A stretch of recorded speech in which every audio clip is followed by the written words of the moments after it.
Next stop, 9200 block southeast north.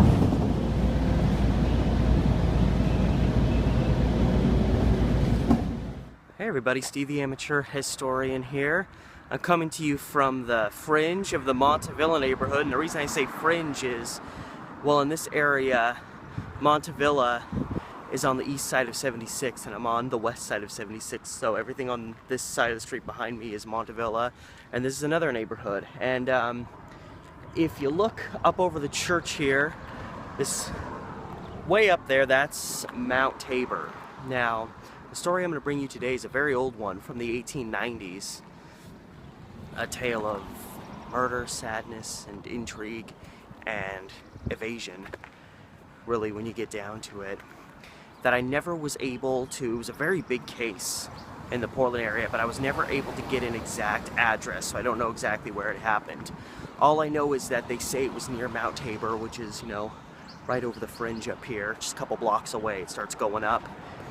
But it was in the Mount Tabor Villa area, which is now Montevilla. So I know, in all likelihood, it was somewhere in this area just east of me.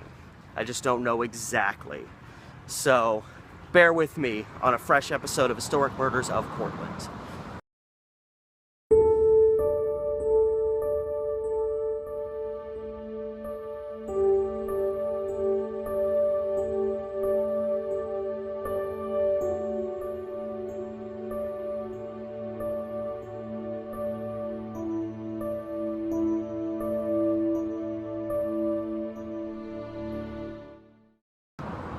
Safe?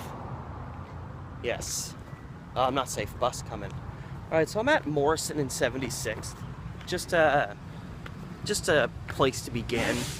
Again, the location where this happened could have been on any one of these streets through here, but this is really cute through here. You're just far enough off 82nd that you don't feel like you're gonna get messed with, and there's a lot of cute houses, family homes, family dwellings.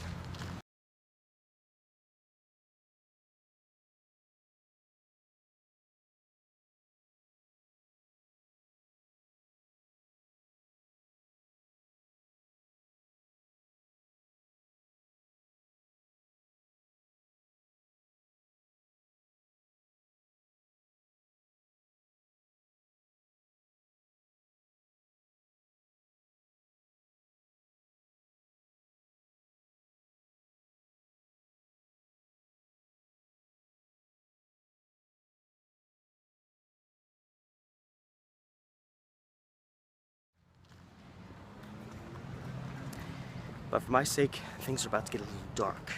We're going back to 1892, Portland 1892, and trust me, that long ago, the east side was still very underdeveloped.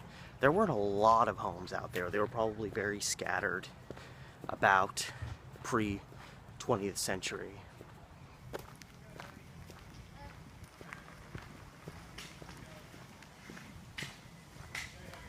So it's October 12th, 1892.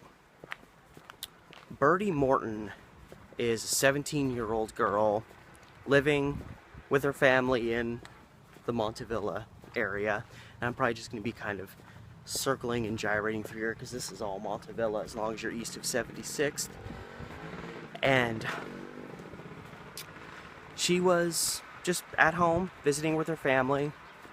It says specifically visiting with her father, so I don't know if maybe he was a single parent raising her. Those details didn't come out. They probably weren't considered super pertinent to the case. But roughly, papers say a little bit after 7 p.m., Birdie and her sister, her younger sister, went outside of the house. And it seems almost the moment they went outside, all of a sudden, a guy named Burdette Wolf comes approaching out of nowhere. The timing is too coincidental. He was definitely, I think, lying in wait for her to come outside. And he rushes up to Burdette and asks her to come with him. Come with me. Come take a walk with me. And she kind of refrains and tries to repel back. He grabs her by the wrist and like pulls her off with him. So I think she's kind of nervous and scared, but she's like, you know, don't piss this guy off.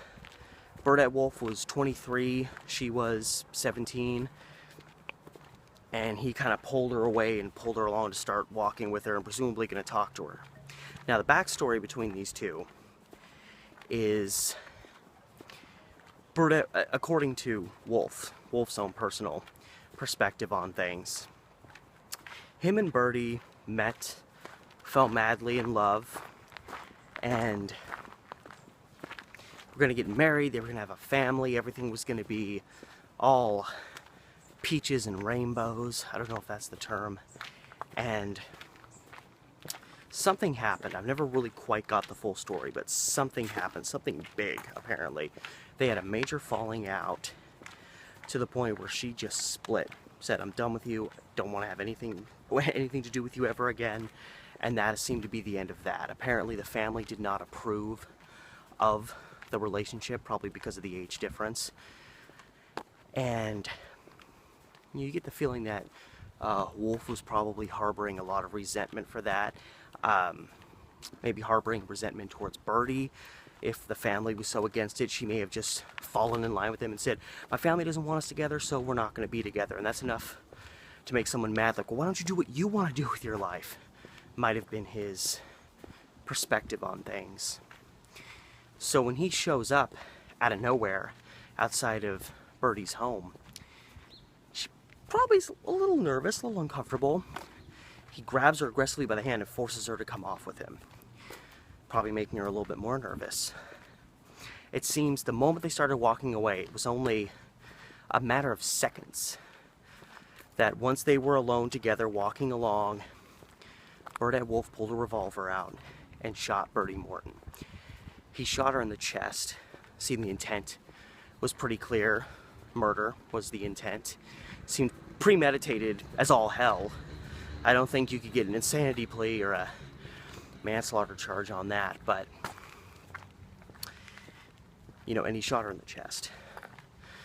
Birdie Morton actually survived for a couple of days. I think she lived almost another week before she finally succumbed, and she said, even when she was lying in the hospital bed, she knew she wasn't going to make it. But because she didn't die immediately, the police were able to try to coax some information out of her in her hospital bed, and that's where they got this, you know, pieces of this backstory of this relationship she'd had with this Burdette Wolf guy. But one of the reasons she didn't die on the spot was when he pulled the revolver out and fired, she turned, and in doing so, the shot went in kind of sideways and missed her heart. But it struck her lung. She was likely bleeding out. 1892, you know, medical practices were not remotely what they are today. And she died after a couple of days of real true suffering. And the last Burdette Wolf was seen, he was running from the home, which would have been, you know, somewhere over here, and he was running north, which is the direction I'm walking in right now, so heading northbound. And that, as far as a certain unshakable identification, that was the last time anybody in Portland actually saw Burdette Wolf, aside from presumed sightings.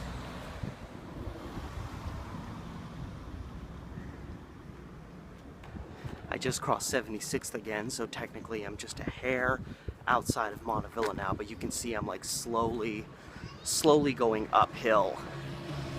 Mount Tabor's already beginning.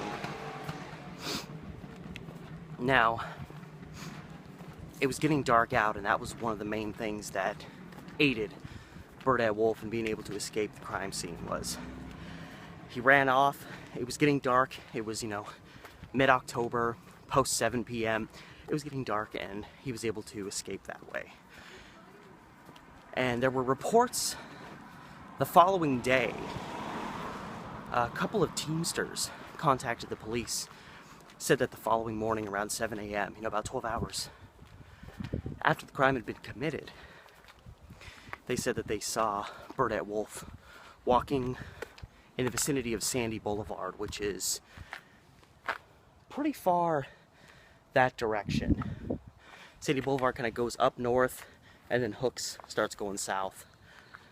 but up more towards North Portland. So if that was him, he covered a lot of ground. Then again, he had a whole night to do it. But again, this was a presumed sighting of him, and there would be plethora of these, literally over the next several years.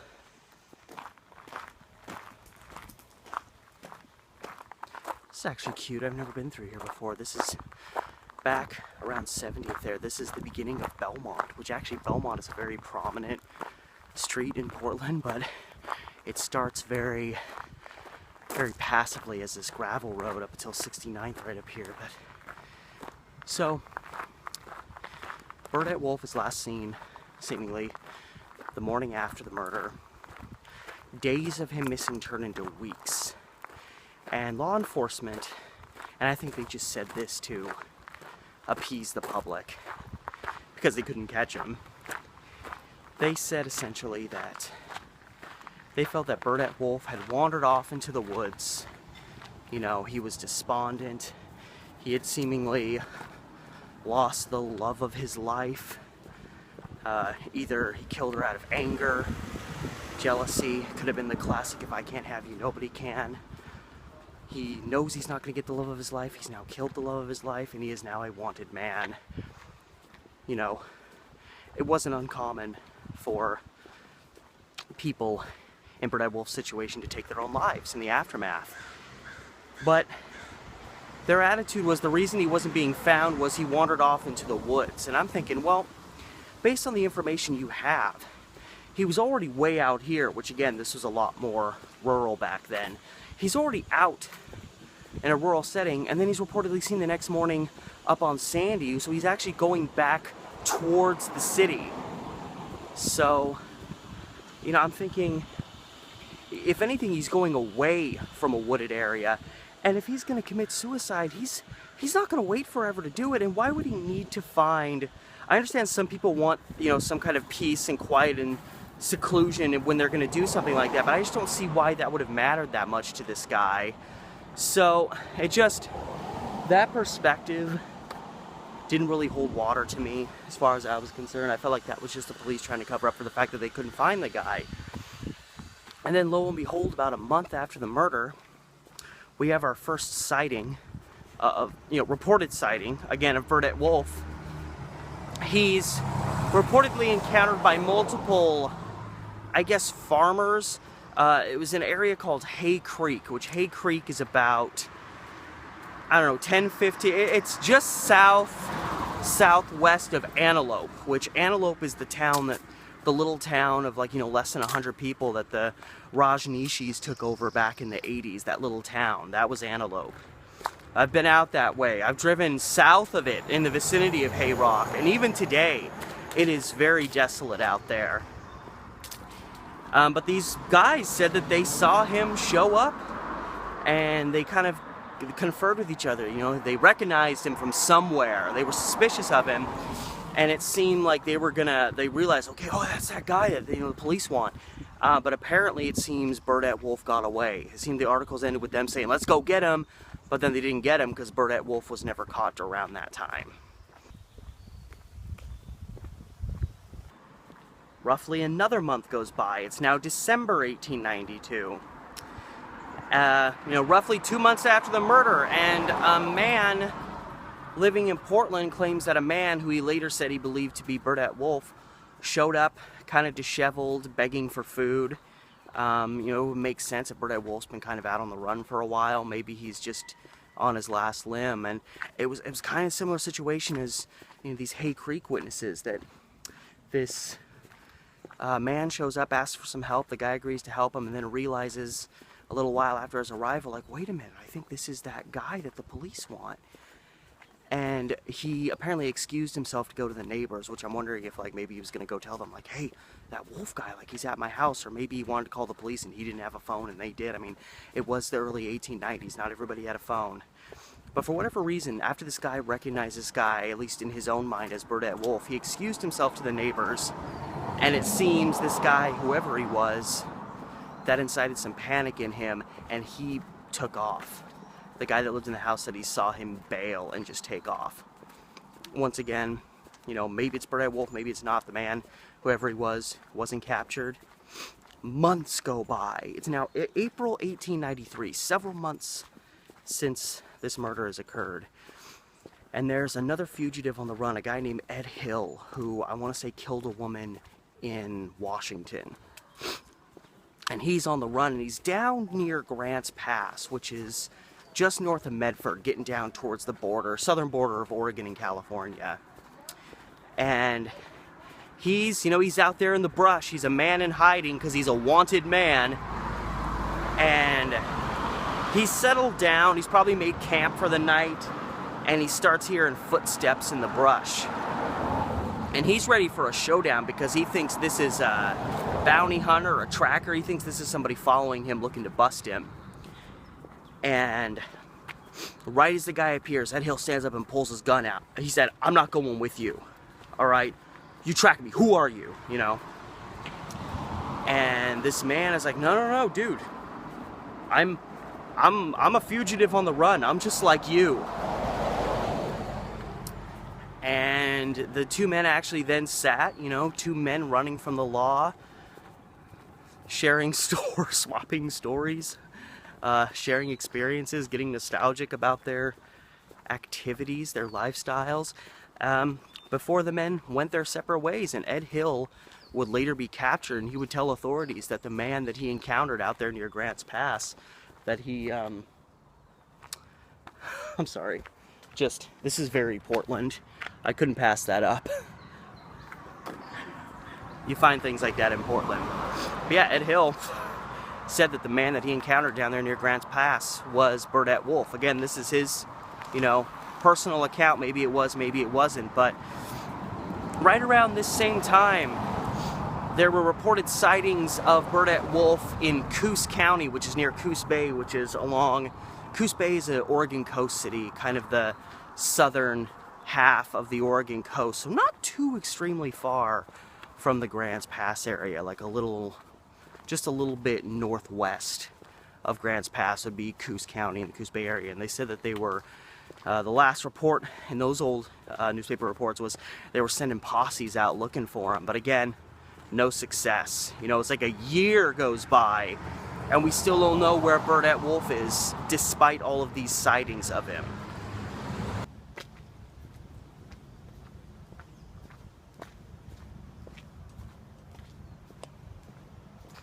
Over the course of the next 3 years, there's practically nothing on him. This guy is a ghost.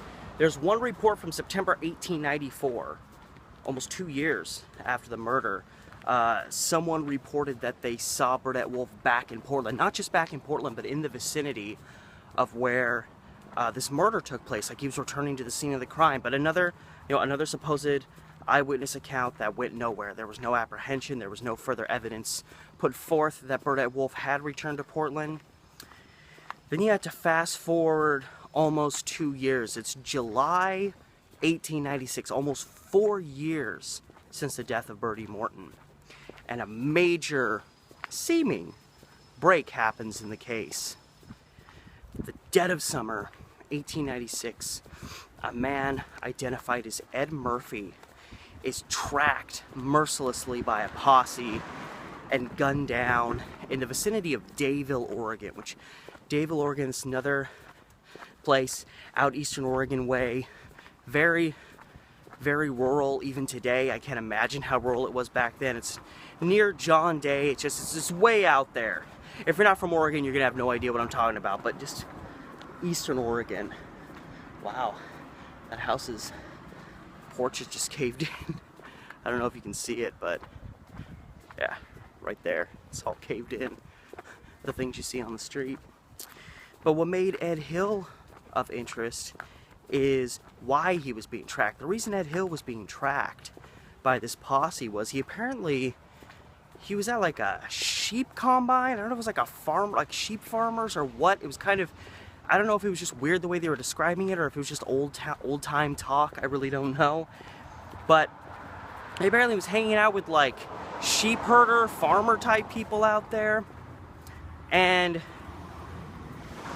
he reportedly admitted to two guys that he met out there that he was, in fact, Burdette Wolf, the Burdette Wolf, the man wanted for the murder of Bertie Morton back in Portland. And, you know, just as soon as he admits this, why he would openly admit this, I don't know.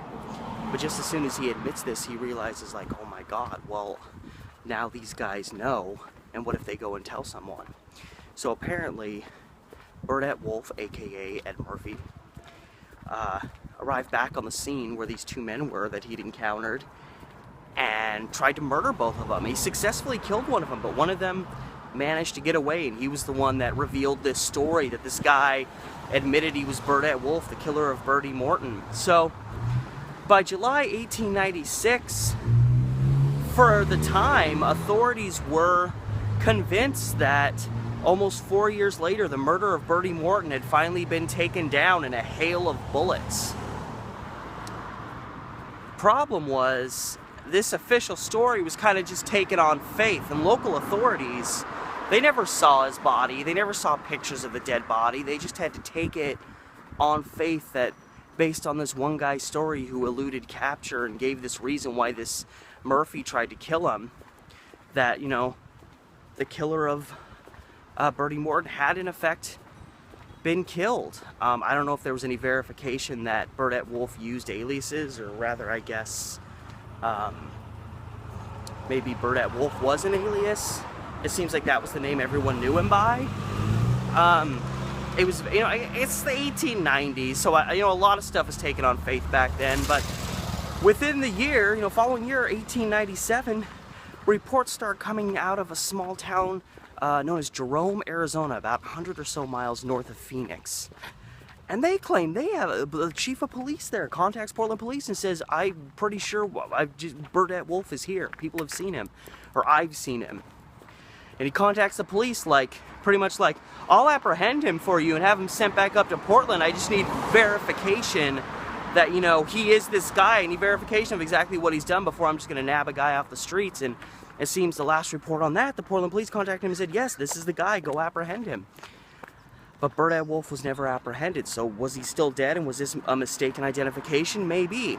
Fast forward to 1901. It's now been almost a decade since the Bertie Morton murder.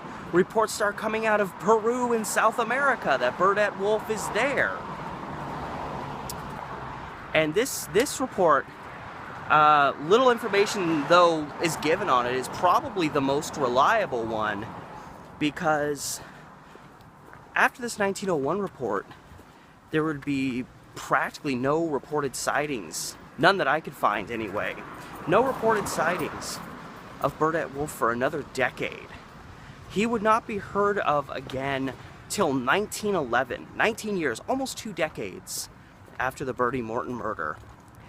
And British authorities in Calcutta, in India, have tracked down Burdette Wolf. He's in Calcutta now. And this is where all these previous identifications of Burdette Wolf through the years start seriously coming into question, because the reason he was tracked to Calcutta was a guy who had befriended him, become close friends with him, worked with him for many years, that had actually come to India with him. Finally, you know, I don't know if he felt guilt or if they had a falling out or what his motives were, but after all these years of being together, he turned his friend over to the authorities and said, that's Burdette Wolf, the guy that was wanted in Portland 19 years ago. And he said that, you know, Burdette Wolf had since been married, he'd started a family, and he'd actually been a pretty successful businessman, working, I forget what business he did, but he had traversed like the whole world. They said that he had, you know, he'd been stationed multiple places in South America. He'd met Burdette Wolf in Brazil. There was reports of him in Peru. He obviously had been in South America. He'd also worked in Australia. He'd made it to Japan, and ultimately at the end it seems he found himself stationed in India. So he had traversed the world, and as far as his friend was concerned, the story that came out that puts all these other stories into question was the idea that Burdette Wolf was sent out, caught a ship, and was sent out to South America within hours of the Bertie Morton murder. He had a brother who worked on a ship. He was a mate on the ship, and it seems he smuggled his brother onto their ship as they set sail, and they went to South America, where obviously he's known to have been at least several years later, but he may have been there all that time. But yeah, they say this ship went out within, one newspaper report I read said that ship went out within 4 hours of the Bertie Morton murder, which means, if that is fact, all these sightings in America, specifically, of Burdette Wolf were all mistaken. He was out of country all this time, and ultimately finally tracked to India, of all places. This is true. I'm not making any of this stuff up. And just a side note here, because I stumbled onto this in these 1911 articles where they were discussing specifically the fact that Burdette Wolf had been tracked to Calcutta, India. And they reprised the story. They told it again because it's been almost 20 years. A lot of people, especially new people of Portland, probably don't even know this story happened. And they retell the story, and I'm reading it, and I'm like, wait, what? Because as I said earlier, the story was pretty cut and dry. Burdette Wolf seemed to be waiting outside of Bertie Morton's home. When she went outside with her sisters, he came by, took her on the arm under the implication of going for a walk together. The moment they started walking off together, boom, he shot her in the chest and killed her, ran off. But in this 1911 article, this just goes, there's two types of shoddy journalism. One is where you're screwing up intentionally, which contemporary journalism does all the time. And then there's where you just aren't good at it and you make a dumb mistake. Well, in one of the big newspaper reports about this case, they gave a completely different story where they said that the two had met up with each other in Irvington, which is a couple miles from Mount Tabor. It's North Portland as opposed to Southeast Portland.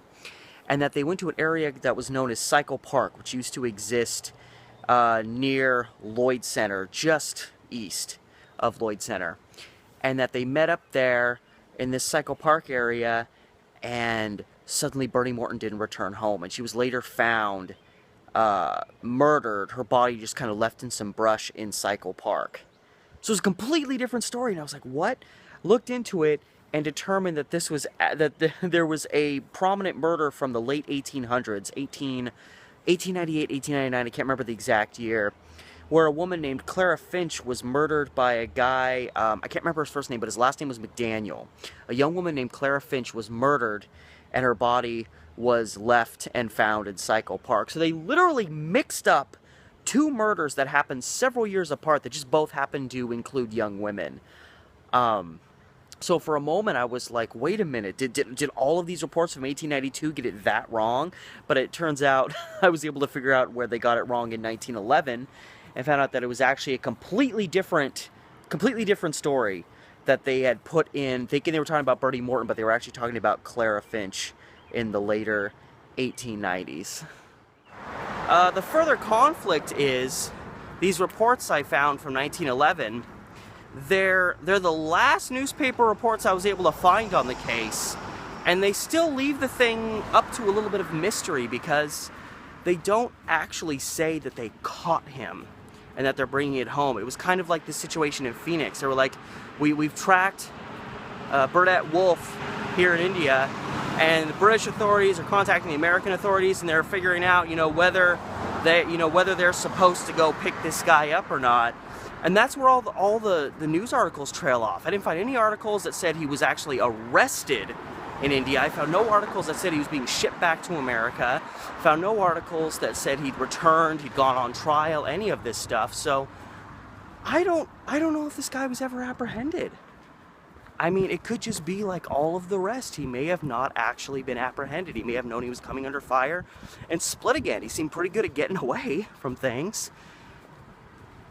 So I don't know if he was there. I feel like if he was caught and brought back and, taken to justice for the horrible thing that he did in Portland back in the 1890s, I would have found at least one newspaper article. But all these archives I searched, looking at Burdette Wolf, Bertie Morton, Mount Tabor murders, all those, you know, key terms you try to use. I didn't find anything. I didn't find one article talking about Burdette Wolf coming back to America and being put on trial, being convicted, so on and so forth. And, you know, this Dayville case, this guy that was gunned down by a posse who, you know, he made it like Burdette Wolf was an alias of his. Maybe this was never this guy's real name.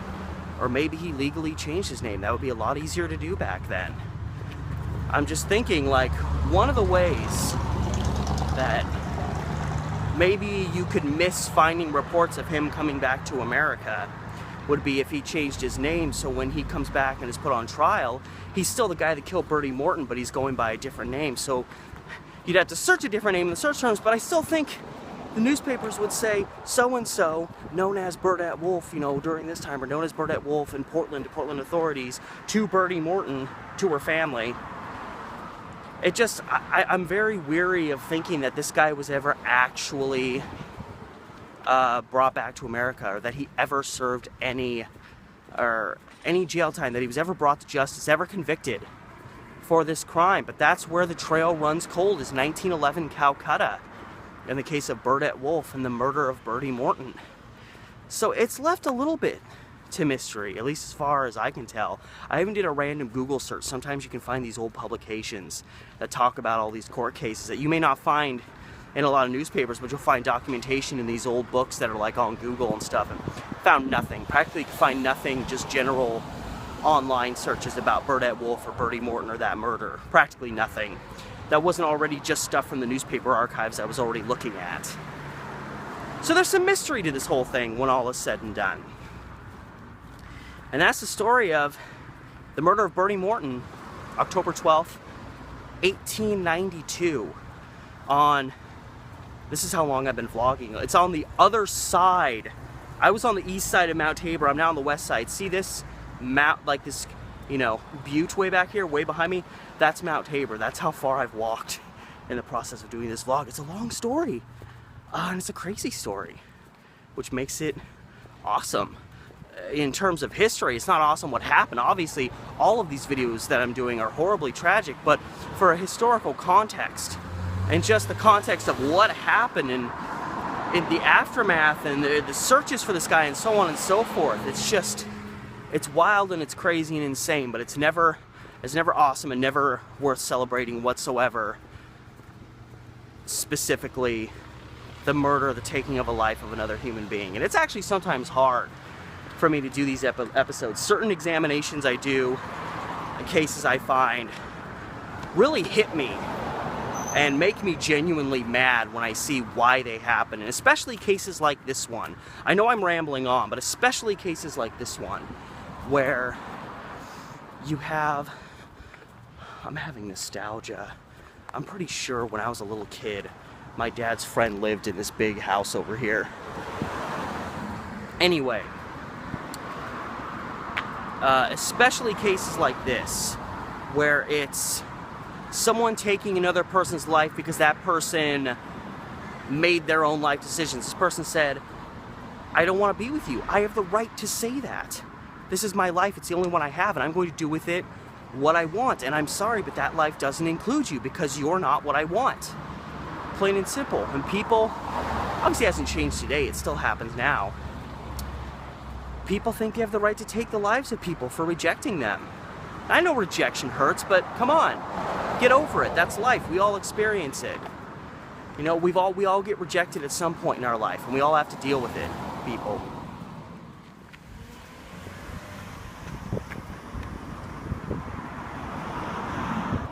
And before I ramble on any longer, I'm gonna cut myself off right there. That is the full story, at least as much as I've been able to find on the murder of Bertie Morton and her assailant, potentially former lover Burdette Wolf, and a crime from way back in the day. Crime as of right now, 127 years old. Wow.